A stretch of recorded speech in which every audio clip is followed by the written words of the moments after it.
A millionaire walks into a restaurant and finds his ex-wife working as a waitress. Beside her, there are 4 children singing for the customers who enter the restaurant. Could they be? The pen fell softly on the paper, but the echo of that moment seemed to reverberate throughout Matthew Vargas's apartment. 39 years old, a multi-million-dollar contract, an empire on the rise. The Mexican press wouldn't stop mentioning his name, the man who transformed luxury tourism in Latin America. In every column, every headline, they compared him to international magnates. Yet he stared out the window, feeling a hollowness that didn't align with the millions freshly deposited into his account, nor with the promise of expansion to Dubai. Neither the applause nor the power seemed enough. Nothing felt like it mattered. His phone vibrated again. It was his mother. Again. He let it ring unanswered, just like the last 14 times. He knew what would follow. Questions about children, whether he still believed in love, if Catherine was still in his thoughts. But he never spoke of Catherine, not with his mother, nor with his lawyers, who had just brought up old divorce documents the day before, seeking a signature still pending. He avoided the topic with the same coldness he'd learned to use for everything that hurt. Night fell, and Matthew ignored an invitation to a private gala in Los Angeles. Instead, he booked an immediate flight to Miami, justifying it as a meeting with local investors. During the flight, he flipped through reports without really reading any of them. His eyes were on the charts, but his mind wasn't. For a moment, he remembered a face, a laugh, a sunset in Nashville. He shut his eyes, frustrated with himself. Once in Miami, he canceled the dinner with business partners and wandered aimlessly along the beach. The clamor of people, the vendors, the children running in the sand, it all stood in stark contrast to the sterile perfection of his usual life. Something pulled him toward a small restaurant by the sea, modest, warm, filled with simple aromas and soft music. He sat down without thinking much about it. And then she appeared. Catherine, 6 years later. The waitress with the steady gaze, her hair tied back just like before. He froze when he saw her. He didn't know if he was dreaming or if fate was dealing him one of those cards that couldn't be ignored. Catherine saw him. There was no doubt. It was just a second, a held blink, but her eyes spoke before she did. Her whole body flinched. She pressed her lips together and forced herself to maintain composure. Without saying a word, she placed the menu on the table and, without looking him in the eye, walked away with quick, almost clumsy steps. She pretended not to recognize him, as if they hadn't shared a life, a house, a love she once believed was eternal. Matthew followed her with his eyes, feeling something inside him begin to crack. He watched her move between the tables. Gone was the confident woman who used to walk barefoot on the beach with a glass of wine in hand and an untroubled laugh. Now her movements were tense, her back hunched, the deep dark circles under eyes that had once shone. She looked tired. Not the kind of tired that could be cured with sleep, but one that came from carrying burdens and responsibilities no one else wanted to bear. He finished his meal without tasting a single bite. He left the restaurant aimlessly, his mind a tangled mess. But he didn't get too far. Across the street, outside the restaurant, he heard the sound of children's voices. They were singing, a cheerful song popular among tourists. Matthew turned. 4 children, all under 10. Simple clothes, faces sunburned from the heat, and an energy that didn't match the life of scarcity they evidently lived. They sang loudly, hoping for someone to toss them a coin or a smile. And then he saw them clearly. One of them, the youngest, had the same eyes as him, brown, intense, inquisitive, the same way he furrowed his brow, the same expression when he smiled. Matthew froze. He felt his heart tremble in his chest. Another child, taller with wavy hair, also had something familiar about him. It wasn't possible. Or was it? How much time had passed? How many truths had been hidden in that 6-year silence? The boy, who seemed to be his younger reflection, smiled at him. Matthew took a step forward. Another. He was crossing the street when Catherine's voice stopped him, without the need to say his name. She ran out of the restaurant, no apron, no explanation. She hurried toward the children with urgency. She spoke to them softly but firmly. She grabbed them by the arm carefully but quickly and started to push them toward a corner. She didn't look back at him, not once, as if he wasn't there. "Catherine!" Matthew shouted, a mix of desperation and restrained anger in his voice. "Catherine, please!" She stopped, her back stiffened. The children froze too, looking at her with scared eyes. Catherine closed her eyes. She took a long, deep breath, then walked on without turning her face, as if pronouncing his name had been a betrayal, as if turning to face him would cause her to crumble. That night, Matthew didn't sleep. He couldn't.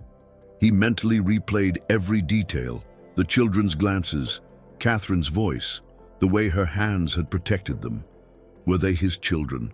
What had really happened 6 years ago? Why hadn't she ever looked for him? He hated himself for not asking sooner, for locking himself away in his success, as if the real world couldn't touch him. Now everything in his mind was a mess, and Catherine's silence weighed more than any public scandal. At dawn, he returned to the restaurant. He waited at the same table, the same view of the sea, the same untouched menu on the table. But she didn't show up. He asked a young woman with a coastal accent and friendly demeanor. "Catherine took the day off," she replied, as if there was nothing more to say, as if it didn't hide anything. "If you're watching this far, I'm sure you're liking it.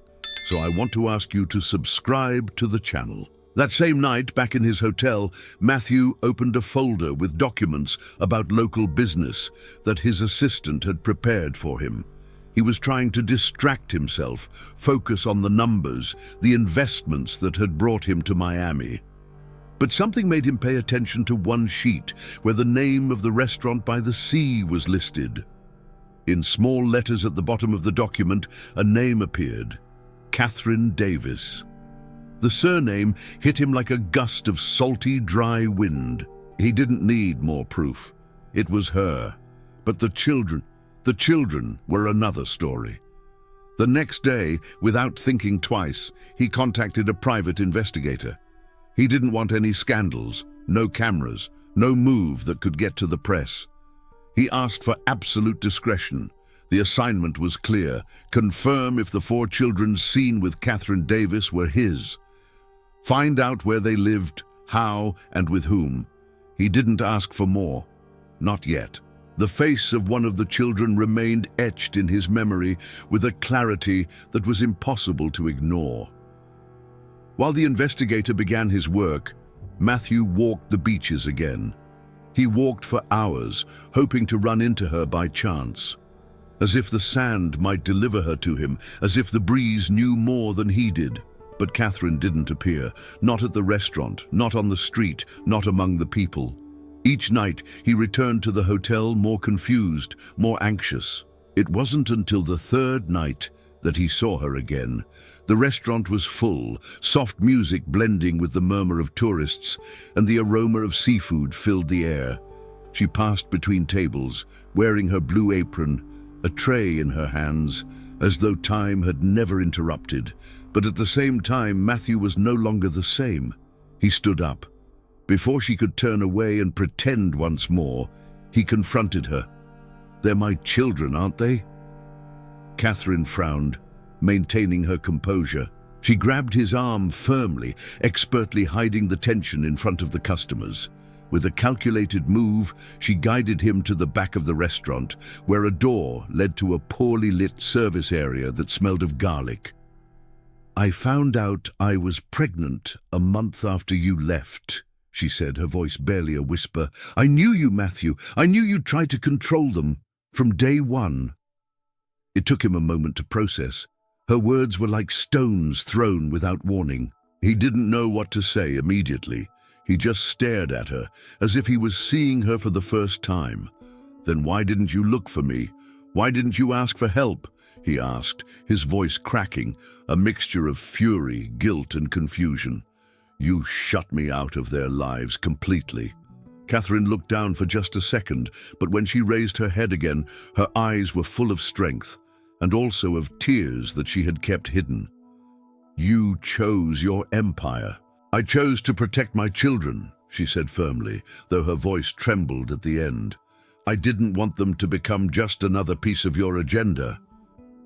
Matthew didn't know how to respond. There was no defense. He stood still with his heart twisted, watching as she walked away down the narrow hallway. The door closed, and with it the last excuse he had left. That night, back in his hotel suite, with the lights off and the sound of the distant waves crashing, Matthew pulled a folder out from the bottom of his suitcase. It was a folder he hadn't opened in years. Old photographs, his wedding with Catherine, genuine smiles, no calculations, trips to San Francisco, afternoons on the terrace of their first apartment in Long Beach, the ultrasound of a pregnancy he never knew existed. He looked at each image with a mix of nostalgia and anger. He had buried these memories beneath tons of contracts, awards, and magazine covers. But now, in front of the truth, all of that seemed hollow. The next morning, he made a call to his team in Mexico City. He announced he would be staying in Miami indefinitely. The official reason, to personally assess a possible expansion of his luxury hotel chain in the Riviera Maya. The real reason, to understand how to recover something he had lost. Hours later, he returned to the square where he had seen the children sing. He stayed at a distance, hidden among the crowd, observing them. The four of them danced, laughed, took turns passing the hat between tourists. No one suspected that the man in the light suit and dark sunglasses was anything other than just another tourist. Matthew watched them with a mixture of tenderness and guilt. They were happy children, and that disarmed him more than any reproach. Then the youngest tripped over a stone and fell. Matthew felt his body tense. Before he even thought about it, he ran toward the child. He scooped him up, checked the scraped foot, and with a clean napkin made a quick bandage. The child cried but clung to him in trust. A few feet away, Catherine watched him. She was holding a takeout coffee tray, frozen in her tracks.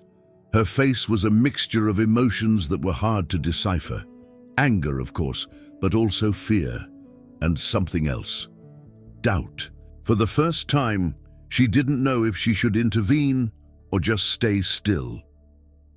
That same night, Catherine appeared in the hotel lobby. She didn't ask for permission, didn't announce herself. She just walked in with the same determined step she used when they were business partners in everything. She found him at the hotel bar with a glass of whiskey still untouched in front of him. "What are you doing, Matthew?" she asked, direct, without beating around the bush. He looked her in the eyes. He lowered the glass, without having tasted a single drop. "I just want to get to know them. That's it," he said in a shaky voice, not trying to sound strong. "I didn't come here to take them away, not at this point, but I need to be close." Catherine sighed. She sat down across from him, crossed her arms, and lowered her gaze for a moment. Then, as if releasing an invisible string, she set her conditions. "You'll see them as a family friend. No telling them you're their father. No grand gestures. If you cross the line, you disappear. Is that clear?" Matthew nodded. It wasn't what he expected, but it was more than he deserved. And it was the only thing they were offering. From then on, he began going to the square every afternoon. Sometimes he brought bottles of water or fruits, or he simply sat on a bench watching them. Little by little, he earned a smile, a curious question, a silly nickname. He became Mr. Matthew, a friendly tourist who sometimes helped with the sound system or bought them an ice cream. He never pressured them, never asked. He was just there. And that constant presence began to have a deep impact on the children. It was Gavin, the most extroverted and natural leader of the group, who first gave him the nickname Uncle Matthew in the square, after he taught them a trick to toss coins and make them disappear in the palm of their hands. The other three repeated it with laughter, as if by giving him that nickname, they were officially adopting him into their small world. Tyler, more reserved, preferred to observe him from a distance, but little by little, he began to get closer. Eric was the most sensitive, with deep questions and a sweet gaze. And Liam, the youngest, would not leave his side whenever he appeared. For his part, Matthew found himself recognizing parts of himself in each of them. In Gavin, he saw the same childhood confidence he had when he convinced his friends to follow him without question. Tyler had the same tendency to stay silent when he thought too much, something Matthew had done his whole life. Eric got lost in the details, just like he did when reading legal documents, and Liam had the same way of smiling that he had seen only once in the mirror, when he still believed his life was on the right path. He bought them ice creams, listened to them talk about school as though every word mattered to him, and in truth it did. He took them on walks along the pier and patiently answered their questions, even the silliest ones. Sometimes he showed them small card tricks or challenged them to guessing games. He secretly recorded videos when they sang, especially during their rehearsals, clapping enthusiastically. There was no trace of the calculating businessman in the man sitting on the bench with dusty shoes, his gaze fixed on the children. Catherine, from a safe distance, watched. She didn't always make herself known, but she followed him. Inside, doubt grew with each passing day. She wrestled with the fear that he might hurt them, though she still didn't understand how, but also with a hope she tried to suppress with all her strength. What if Matthew really wanted to change? What if this wasn't just another move on his power board? One afternoon, after a particularly joyful performance, Eric, the most curious, sat next to Matthew and, without beating around the bush, asked, "Do you have children?" Matthew choked on the water he was drinking. It took him a few seconds to recover. Then he just smiled, gently brushing the boy's hair. "No, not exactly," he answered softly, avoiding Catherine's gaze, who was watching them from a candy stand a few meters away. That night, at home, Catherine found all four children lying on the living room floor, each with a sheet of paper and colored pencils. They were drawing Matthew, some with capes as if he were a superhero. In the corner, Liam had written in crooked letters, "Our special friend." Catherine couldn't help it. She covered her mouth with one hand and broke into tears. It was no longer just about her. Something was slipping through her fingers, and she knew it. The next day, Matthew showed up at her house with a proposal. He wasn't arrogant or insistent, but he offered to help with the children's expenses, uniforms, food, whatever they needed. Catherine looked at him coldly and replied without hesitation, "We're not for sale." Matthew nodded. He accepted the rejection. But that very morning, a new problem appeared. Stephen, his brother and main business partner, arrived in Miami unannounced. With a worried expression, he waited for him in the hotel lobby. "What the hell are you doing here, Matthew?" he asked. Stephen's question shook Matthew more than he wanted to admit. He had been expecting it in a way. He knew his sudden disappearance wasn't going to go unnoticed for long. What he hadn't expected was to see Stephen standing in the hotel lobby, shirt wrinkled from travel, his brow furrowed with concern. They went up to the suite together in silence. As soon as they entered, Stephen surveyed the place with sharp eyes. Matthew tried to calm him down, mentioning something about market research. But the excuse fell apart the moment Stephen saw what was on the table. Photographs, children's drawings, a napkin folded with a doodle from Liam, and the images, 4 children in various moments, playing, singing, hugging Matthew with trust. "Are they your children?" Stephen blurted out direct, without giving Matthew time to think. Matthew fell silent. He simply shook his head, but it was weak, unconvincing. There was no anger or defense in his eyes, only huge confusion and a guilt that was now evident in his posture. "Matthew, this could be a trap," Stephen said, lowering his voice as if they were talking about a kidnapping. "You don't know the real situation. You need a paternity test before you get any deeper." Matthew gritted his teeth. The idea unsettled him. The thought of the children possibly being a lie made him feel sick to his stomach. But something deep inside him was already beginning to doubt. What if this was all part of Catherine's game? What if someone else was using them? That night, he met with Catherine on the beach, away from the square and curious ears. He spoke to her honestly, without sugarcoating. At first, she was offended. She stood up, looked at him with restrained contempt. "Are you doubting me?" she asked, her voice tight. "Not you," he replied, pained. "I'm doubting myself, because I don't know how to be part of this if I don't know for sure what I should already know." Catherine took a deep breath. Then she lowered her gaze and agreed. But with one condition: the children couldn't find out. She couldn't let them feel that their origins were in question. Days later, Matthew discreetly collected saliva and hair samples. He used his phone to register the data. Every step felt like he was betraying something he had already begun to build with them. His hands shook as he sealed the bags. He didn't feel like a father, he felt like a judge with no right to judge. While waiting for the results, his bond with the children grew even stronger. He was no longer just Mr. Matthew, but part of their routine. He took them to rehearsals, helped with homework when Catherine couldn't. He listened to them talk about their dreams. One day, Liam, hugging him unexpectedly, said, "I think the dad in the sky sent you to take care of us, didn't he?" Matthew didn't answer. He just hugged him tighter, his eyes burning. Because if there was one thing he was sure of, it was that he wasn't ready for the result, whatever it would be. A week later, the call came. The laboratory in Mexico City confirmed what his heart already knew, but his mind hadn't wanted to accept. All four of them, Gavin, Tyler, Eric, and Liam, they were all Matthew Vargas's biological children. He held the envelope with both hands, sitting at the edge of the bed, his elbows resting on his knees. He didn't open it immediately. He stared at it for a long time, as if by opening it, something irreversible would happen. Deep down, he already knew.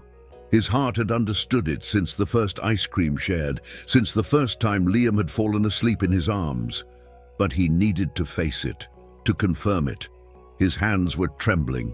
The envelope felt heavier than any contract he had ever signed in his life. When he finally read the document, it felt like the ground had disappeared beneath him. The letters were cold, technical, impersonal. But the message was clear. Genetic match confirmed. Matthew closed his eyes. He didn't feel triumph nor surprise, just a painful calm, as if a part of his history had finally fallen into place where it belonged. That afternoon, he walked to the square. The air was warm, the voices of tourists mixed with the street music. The children were there, singing as always, laughing, moving with that energy only childhood can have. Matthew watched them from afar, with contained tears and a smile that came effortlessly. For the first time in years, he felt completely honest with himself. Catherine saw him approach. She was sitting on a wooden bench, helping Liam tie a shoelace. When she looked up, she noticed he was different. His step was lighter. He didn't carry the business-like rigidity he had when he had reappeared in their lives. There was something new, or perhaps something old. Peace. She knew it instantly. The result had come. "Now that you're sure, are you going to sue me for custody?" she asked directly, as soon as he reached her. Matthew looked at her with tenderness, but with firmness. "I don't want to take anything from you, Catherine," he replied without hesitation. "I just want what should have always been mine too, to be with them, to see them grow, to laugh with them, to help, nothing more." She didn't respond immediately. She lowered her gaze, crossed her arms. There was something inside her that moved, ever so slightly, like a crack opening in the wall she had built over the years. "They don't know yet, and they're not ready," she said finally, almost in a whisper. Matthew nodded. He didn't push. He didn't ask when. He just stayed there, sitting next to her, watching the children finish their song and run toward a nearby ice cream shop. As the days went by, his presence became part of the routine. He began to attend rehearsals, to help organize performances, to get new equipment when something went wrong. Little by little, he gained the respect of teachers and the sympathy of other parents. He didn't flaunt his last name or his fortune.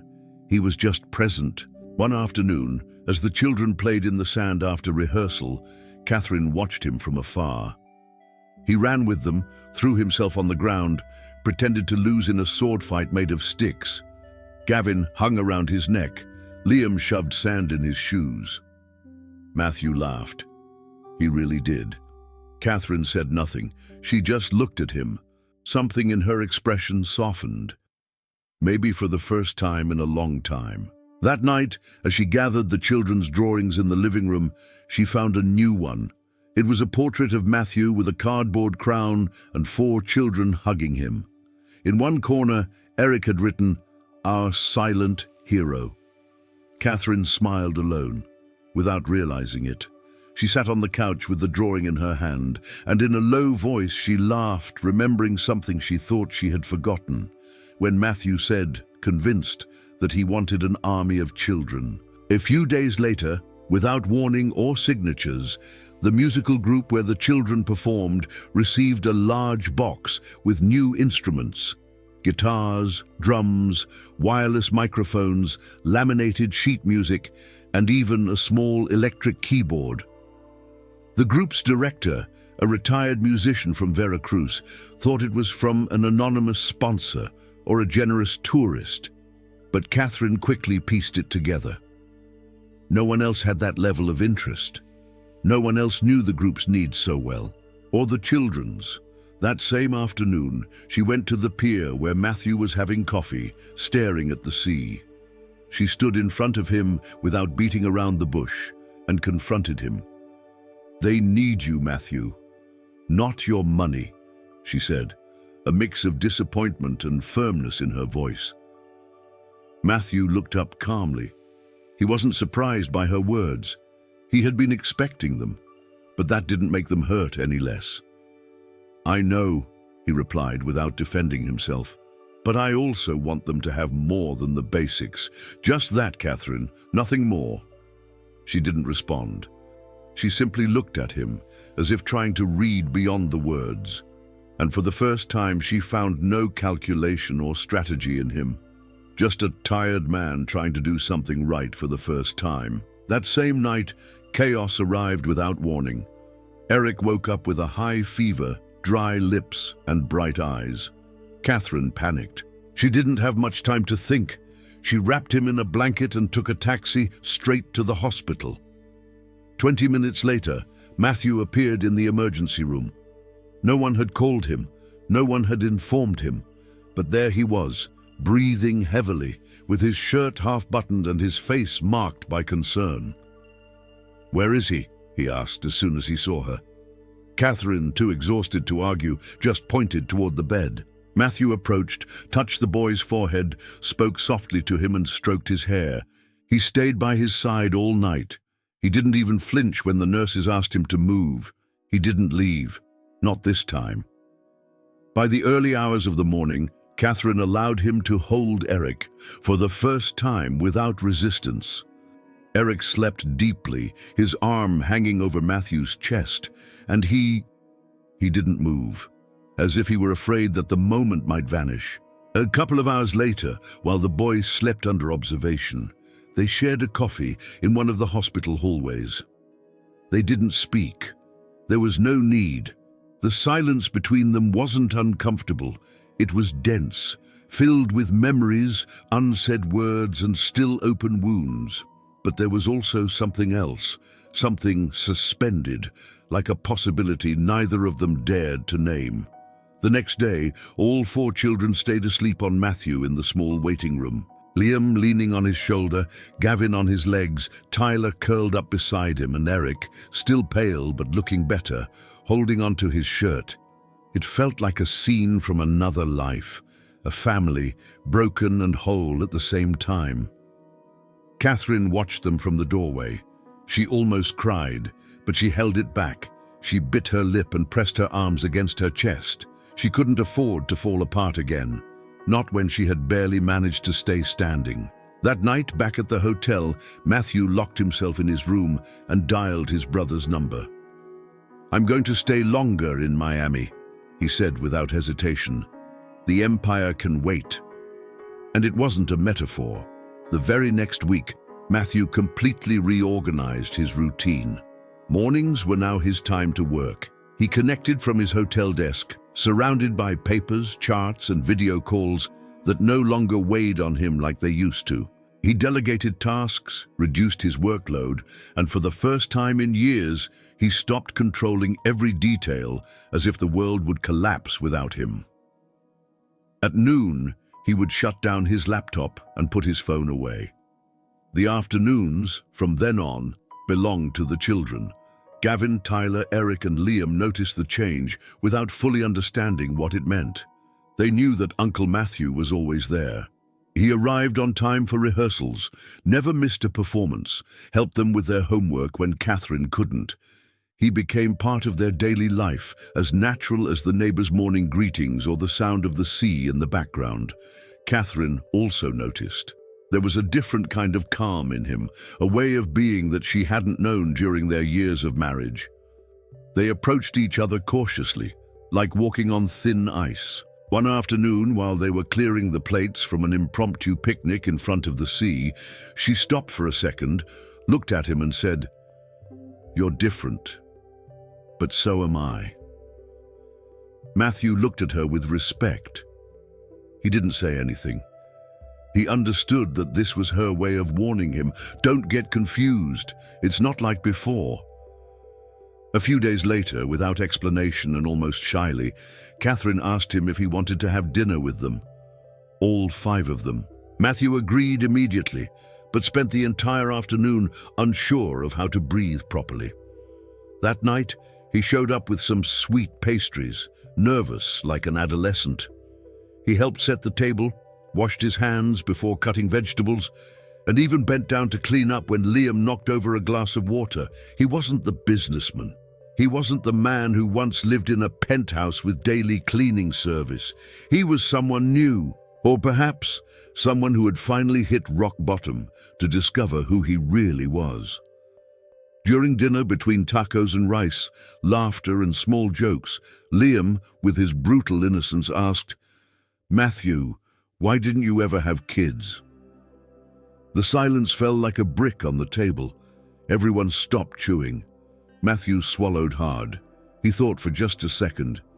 "Maybe I just hadn't found the right kids yet," he said, and smiled.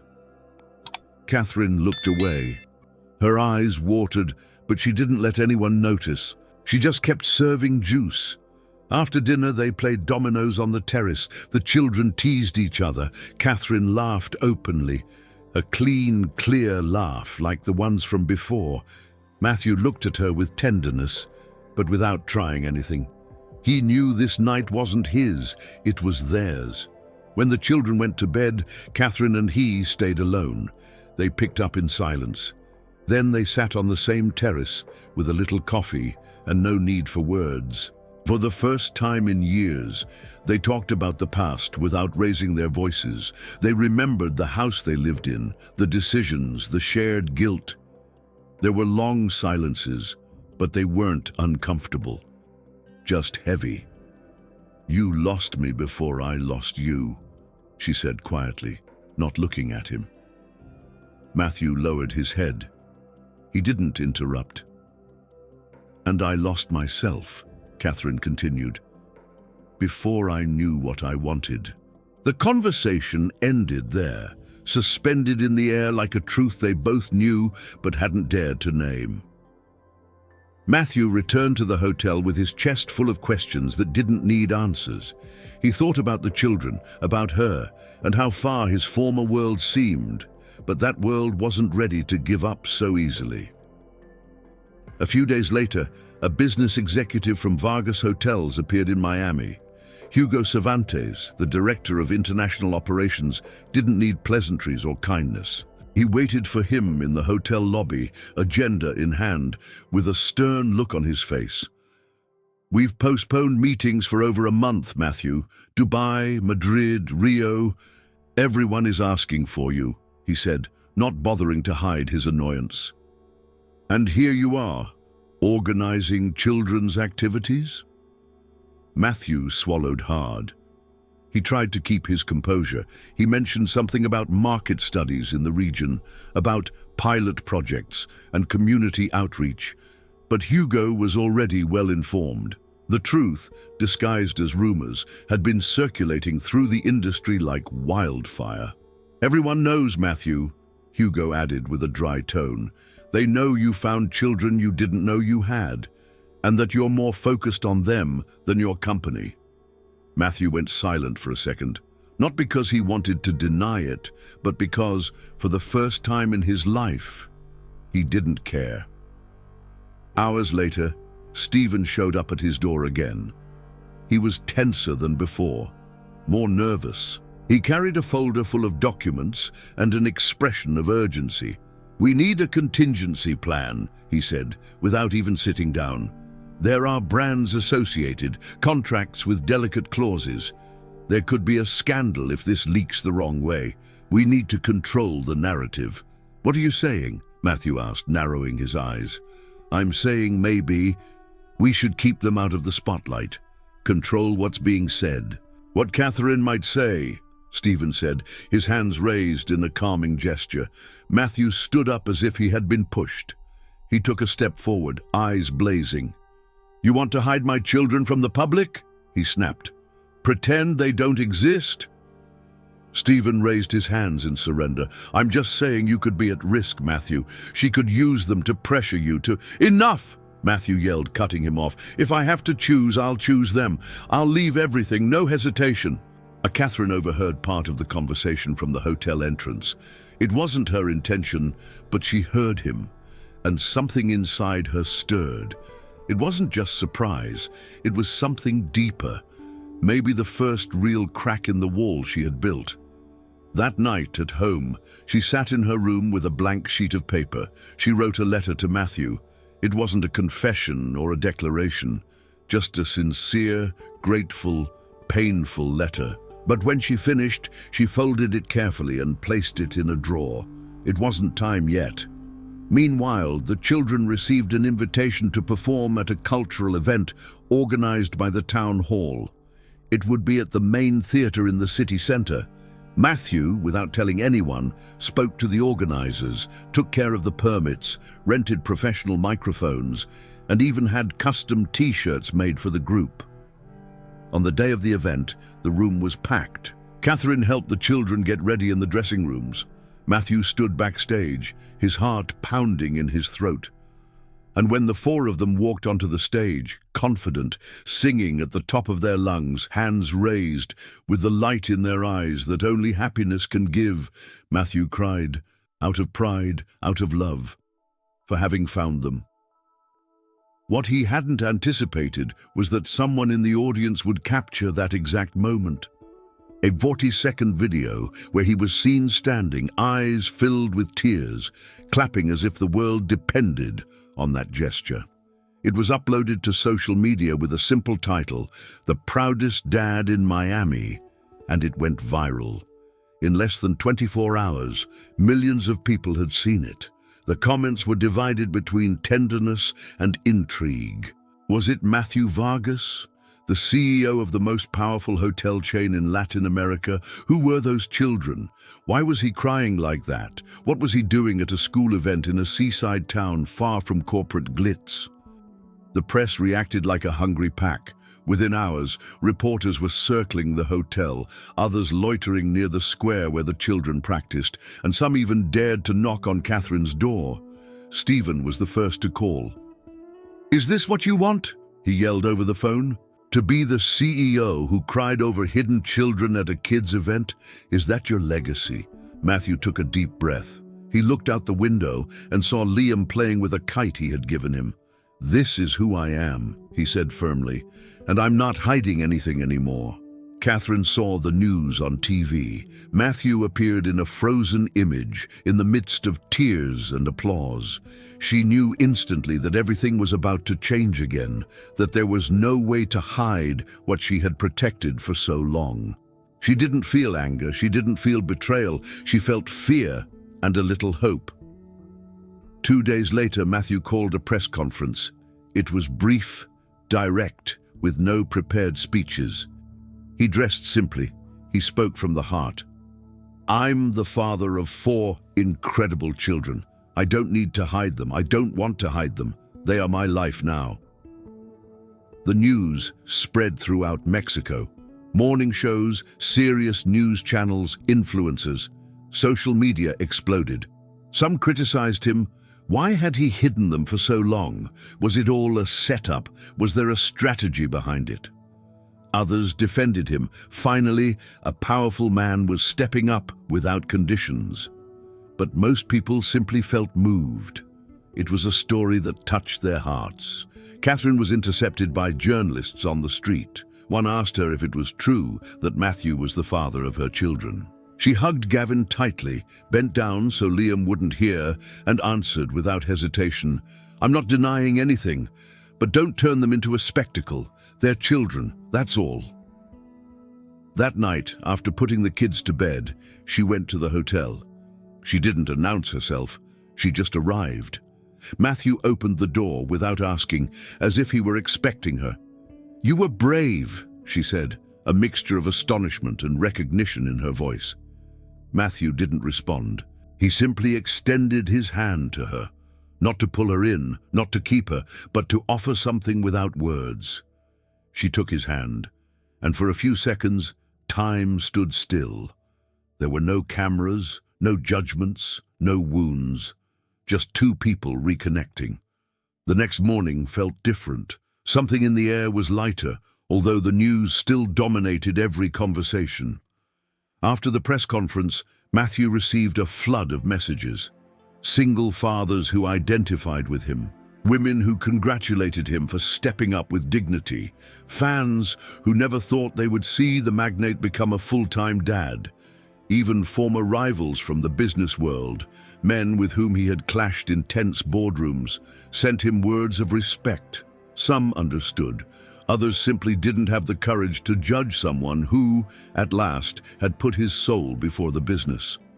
But not everything was applause. On the streets of Miami, the children began to be recognized. A couple of tourists asked for photos, and an elderly lady at the market gave them fruit, saying, "You're Mr. Vargas's children." Catherine felt fear creep up her spine. They weren't ready for this. They were children, not public figures.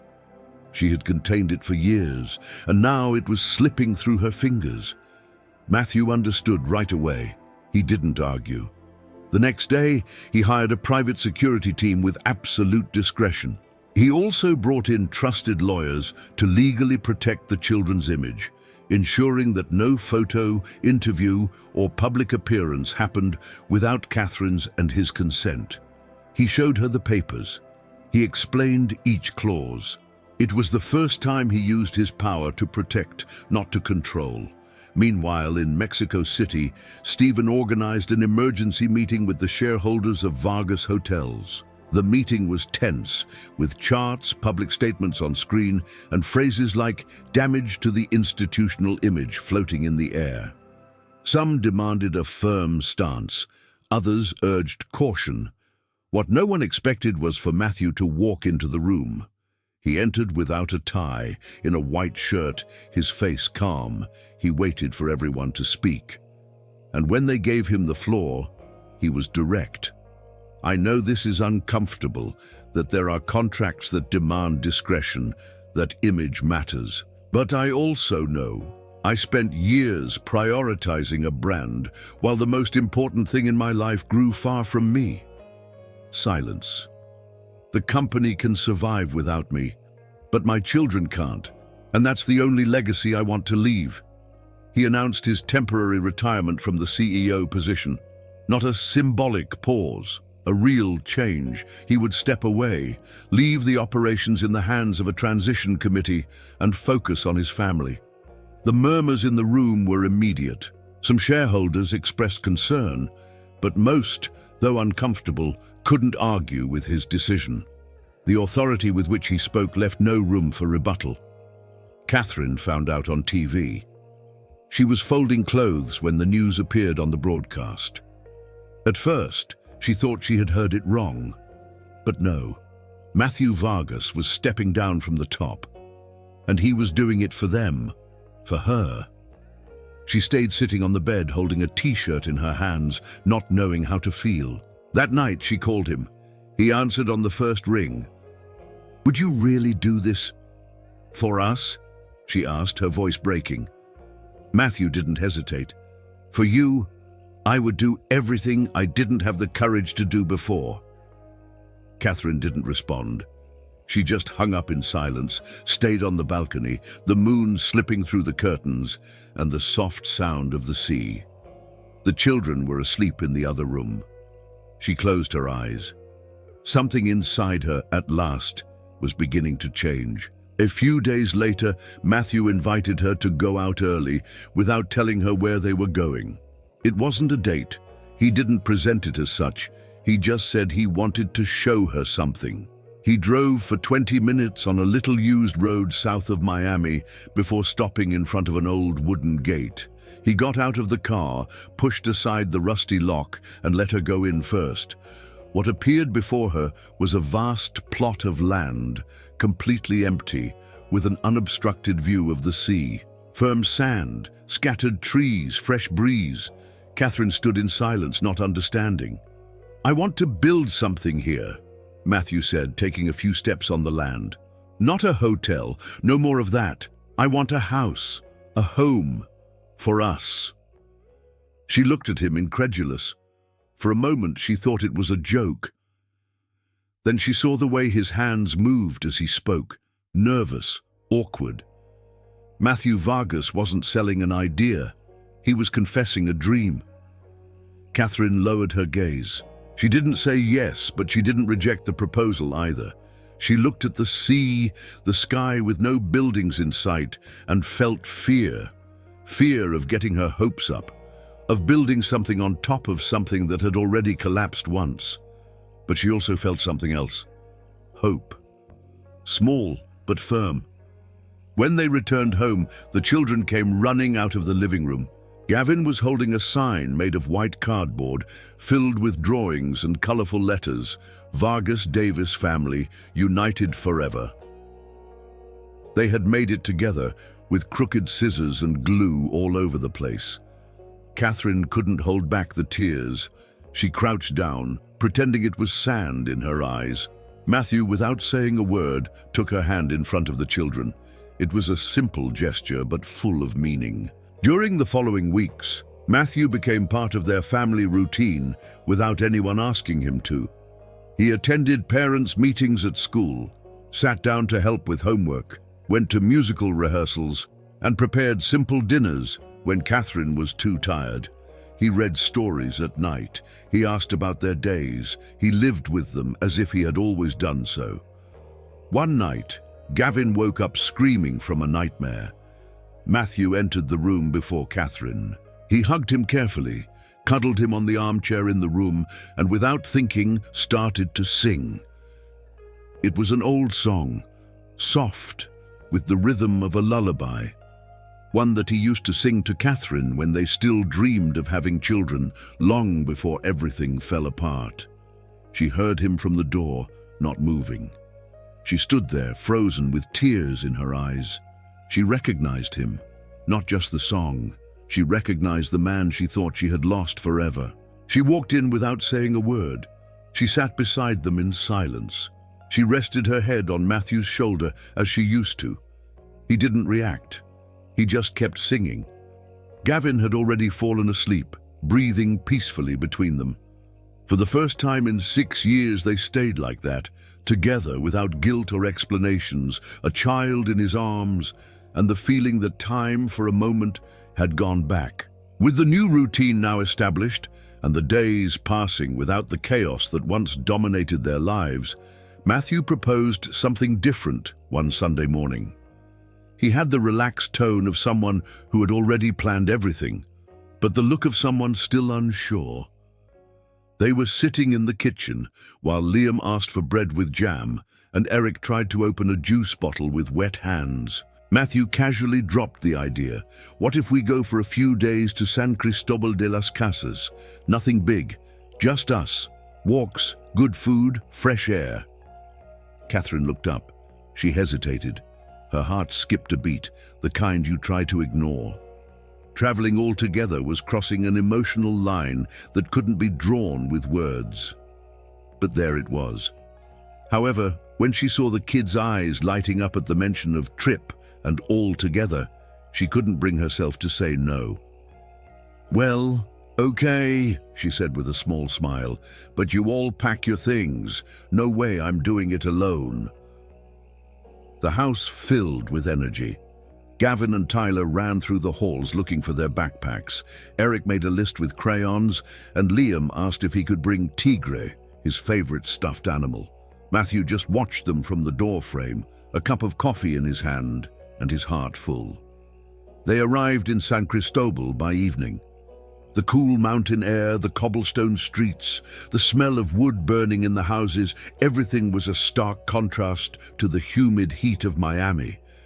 They rented a cabin on the outskirts of the town, surrounded by trees and silence. There was no TV, barely any phone signal. But there was a fireplace, a porch with wooden chairs, and enough space for the children to run in any direction they wanted. During those days, they lived simple moments. Walks around the center, hot chocolate in the square, ghost stories around an impromptu bonfire, market empanadas, card games late into the night. Every little moment became precious. The children couldn't stop laughing. And Catherine was beginning to breathe differently. One night in front of the fire, Matthew told them stories from his childhood. Adventures on a bicycle, punishments from his mother, how he and Stephen broke a window while playing soccer and blamed it on a non-existent cat. The children looked at him with fascination. They laughed, asked questions, listened to him as if he were a superhero made of flesh and bone. Catherine, sitting on a blanket with a cup of tea, watched them from a distance. And for the first time, she allowed herself to dream without fear. Not with the past, but with the now. With the man who was no longer a shadow of power, but a clumsy, sincere and happy father. On the last night, Matthew took her to a viewpoint. The sky was clear, full of stars. They walked in silence until they reached the edge of the cliff, where the town looked small, like a lit-up model. "I still love you," he said, without looking at her. "Every day, since then, even when I didn't know how to show it." Catherine looked at him, her eyes wet but firm. "I don't know if I can be the woman I was before," she replied honestly. "I don't know if that version of me still exists." Matthew smiled sadly. "I don't need the woman from before. I just want you, however you are, now." She looked at him for a moment longer, unsure whether to move forward or turn back. And then, without a word, she kissed him.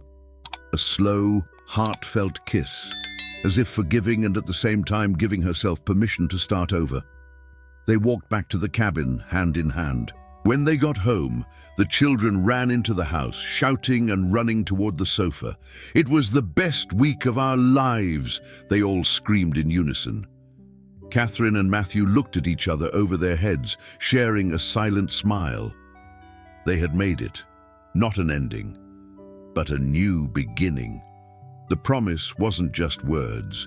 Barely a few weeks after returning from San Cristobal, Matthew officially began the construction of the house by the beach. The land he had once shown her, empty, with the breeze filtering through low shrubs and the sea on the horizon, was now transformed into a bustling construction site, with workers coming and going, blueprints spread over makeshift tables, and voices excitedly discussing colors, textures, high ceilings, and many windows. But Matthew didn't do it alone. From day one, he invited Catherine and the children to participate in every detail. He showed them the designs, asked for their opinions, listened attentively when Eric requested a room with stars on the ceiling, or when Gavin insisted on having a wall dedicated to sticking up posters. "This isn't my house," Matthew would say. "It's everyone's. We're building it together." At first, Catherine kept a bit of distance, but soon she allowed herself to be swept up in the movement of change. And in the midst of it all, she made a personal decision: to return to studying.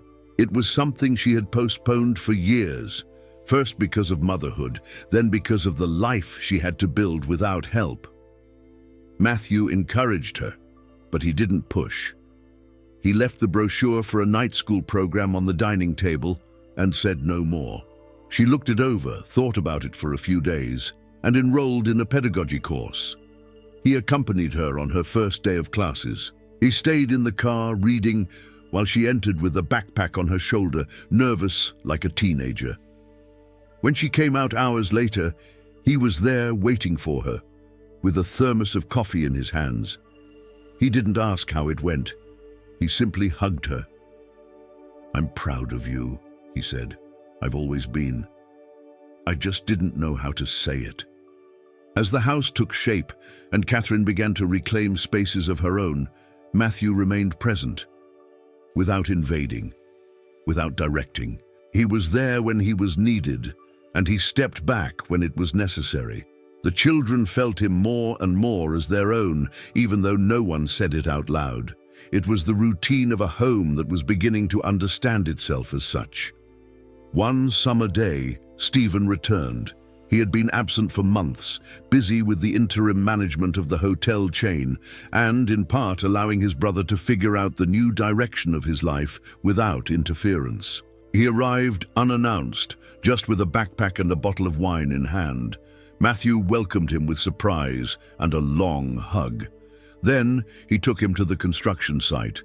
Stephen walked through the unfinished hallways, looked at rooms with no windows yet, and then found the children, who were playing hide-and-seek among bags of cement. He stopped. He didn't say anything, but his eyes filled with something Matthew had never seen in him before: emotion. At lunch, under a makeshift tarp with disposable plates, Stephen looked at Catherine. He hadn't planned it, but the words came out on their own. "I was wrong about you," he said. "You just wanted to protect what was yours, and I didn't see that. I'm sorry." Catherine didn't respond with words. She just nodded. That was enough. Matthew and Stephen began to recover something that had also been broken. They weren't the same brothers they had once been, but a new relationship was forming. One more peaceful, built on respect and priorities they now shared. By the end of the summer, the house was finished. It wasn't a mansion, nor a property with pretensions. It was simple, with high ceilings, filled with windows that let in the light, wide hallways, spacious rooms, and a kitchen where the whole family could fit without being cramped. A backyard opened directly to the beach. There the children could run freely. During the move, they put up posters they made themselves in each room. In the living room, one said, "This is where the mess lives." In the kitchen, Eric wrote, "This is where the future lives." And in the shared room for the younger ones, "This is where we live." Catherine looked at them and couldn't help but smile. It was so improvised and yet so perfect at the same time. On the first night, they had a small party to inaugurate the house. Nothing fancy. Just the closest neighbors, friends from the kids' school, and a few familiar faces who had become part of their daily life. A long table with homemade food, colored lights hanging between the trees, soft music, and children running barefoot through the sand. When everyone had left and the house was quiet, Catherine and Matthew stayed on the terrace, with 2 glasses of wine and their feet stretched out toward the breeze. "We're not perfect," she said, not looking at him, just staring at the sea. "But we're real," he finished, turning slightly toward her. "And that's enough," they both said at the same time, laughing with complicity. A year passed since that night. A year of gentle routines, shared laughter, and comfortable silences. The house by the beach became more than just a home. It was a refuge, a space where the past no longer hurt and the future no longer frightened. Catherine finished her pedagogy course with honors. Matthew accompanied her to the graduation ceremony, carrying flowers, nervous as if it were a business gala. She hugged him tightly at the end, grateful not only for his support, but for having pushed her forward without imposing. Matthew, for his part, found a work rhythm he never thought was possible. He managed minor investments from home, advised young entrepreneurs from time to time, but the essential focus was elsewhere. He woke up to make breakfast, walked the children to school, attended school performances, and read stories before bed. His schedule no longer depended on flights or 5-star hotels. Now it revolved around birthdays, music rehearsals, and impromptu snacks in the yard. One May day, at a school ceremony open to parents and families, Gavin took the microphone in the auditorium. It was the final number of the event, and no one expected what was coming. The boy pulled a folded sheet of paper from his backpack and read, his voice firm. "My dad is different. He doesn't wear a cape or a suit or get on planes every day, but he came for me, he came for us, and stayed, and that's why he's my hero." Matthew, sitting in the second row, completely broke down. He didn't cry in silence. He cried as someone who allows themselves to feel in public without fear or shame. Catherine squeezed his hand. He didn't let go. The siblings, inspired by this bond, formed a small musical group with other children from the town. They played in squares, cultural events, and local fairs. They played with their souls, not for fame, but for love of the game, the music, and the feeling of being together in something they built from scratch. Catherine, transformed by her personal experience, became a teacher at a nearby community school. She got involved in social projects, organized classes for young mothers, reading programs in forgotten neighborhoods, and recreational activities for children without access to formal education. Her story inspired others, but she never told it from a place of pity. She shared it from a place of strength. One day, Matthew received a direct proposal from Mexico City to return to the presidency of Vargas Hotels. A strategic return, they said. His name was still respected, his presence could open markets. The offer was tempting, but Matthew didn't hesitate.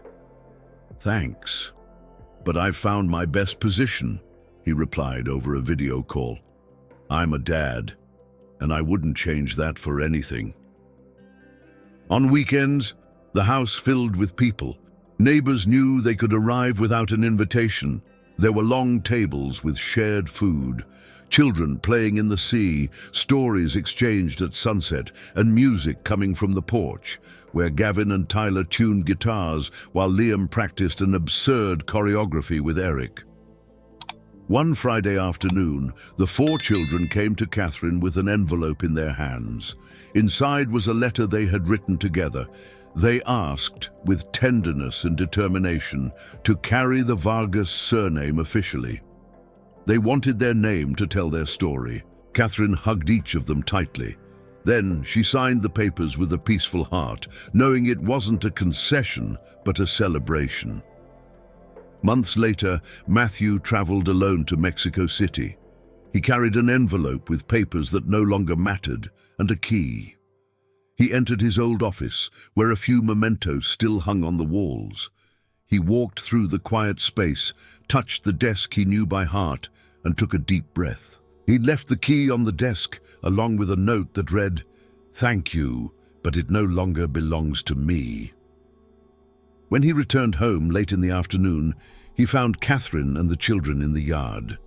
They had set up an impromptu picnic, A blanket on the grass, sliced fruit, simple snacks, and laughter that could be heard from the entrance. No one noticed when he arrived. They were just there, laughing, being. He approached without saying a word, sat down next to them, stretched his legs, and took a strawberry from the plate. Catherine smiled at him. The children rushed to hug him and tell him the gossip of the afternoon. Matthew remained silent for a moment. He looked around.